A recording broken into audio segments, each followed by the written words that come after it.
Welcome back to my channel. ಕೆಲವೊಮ್ಮೆ ನಾವು ಯಾರು ಎಂದು ಯೋಚಿಸುತ್ತಿದ್ದೀರೋ ಅವರು ಮೌನವಾಗಿರುತ್ತಾರೆ, ಮಾತನಾಡಲ್ಲ.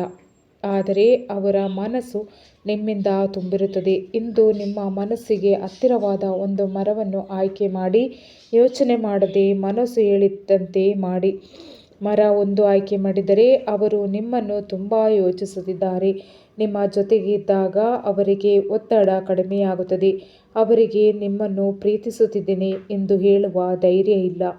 ನಿಮ್ಮನ್ನು ಕಳೆದುಕೊಳ್ಳುವ ಭಯ ಅವರನ್ನು ಮೌನವಾಗಿಸಿದೆ. ಮರ ಎರಡು ಆಯ್ಕೆ ಮಾಡಿದ್ದರೆ ಅವರು ನಿಮ್ಮನ್ನು ತುಂಬ ಆಳವಾಗಿ ನೆನಪಿಸಿಕೊಳ್ಳುತ್ತಾರೆ. ನಿಮ್ಮ ಮಾತು, ನಿಮ್ಮ ಮೌನ, ನಿಮ್ಮ ನಗು ಎಲ್ಲವೂ ಅವರ ಮನಸ್ಸಿನಲ್ಲಿ ನೆನಪಿಸಿಕೊಳ್ಳುತ್ತಾರೆ. ಆದರೆ ಅವರು ಸ್ವಲ್ಪ ಗೊಂದಲದಲ್ಲಿದ್ದಾರೆ. ನಿಮ್ಮನ್ನು ಬಯಸುತ್ತಿದ್ದಾರೆ, ಆದರೆ ಮುಂದೇನು ಎನ್ನುವುದಕ್ಕೆ ಉತ್ತರ ಇಲ್ಲ.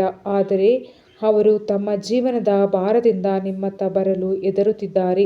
ಮರ ಮೂರು ಆಯ್ಕೆ ಮಾಡಿದ್ದರೆ ಅವರು ನಿಮ್ಮನ್ನು ಕಳೆದುಕೊಳ್ಳುವೆನೋ ಎಂದು ತುಂಬ ಯೋಚಿಸುತ್ತಿದ್ದಾರೆ.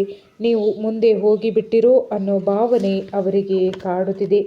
ನಿಮ್ಮ ಮೌಲ್ಯವನ್ನು ತಡವಾಗಿ ಅರಿತುಕೊಂಡಿದ್ದಾರೆ.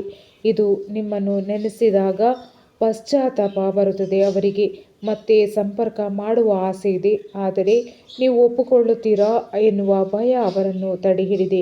ಈ ರೀಡಿಂಗ್ ನಿಮಗೆ ಇಷ್ಟವಾದರೆ ಲೈಕ್ ಮಾಡಿ, ಕಾಮೆಂಟ್ ಮಾಡಿ, ಸಬ್ಸ್ಕ್ರೈಬ್ ಮಾಡಿ ಸ್ನೇಹಿತರೆ. ಧನ್ಯವಾದ.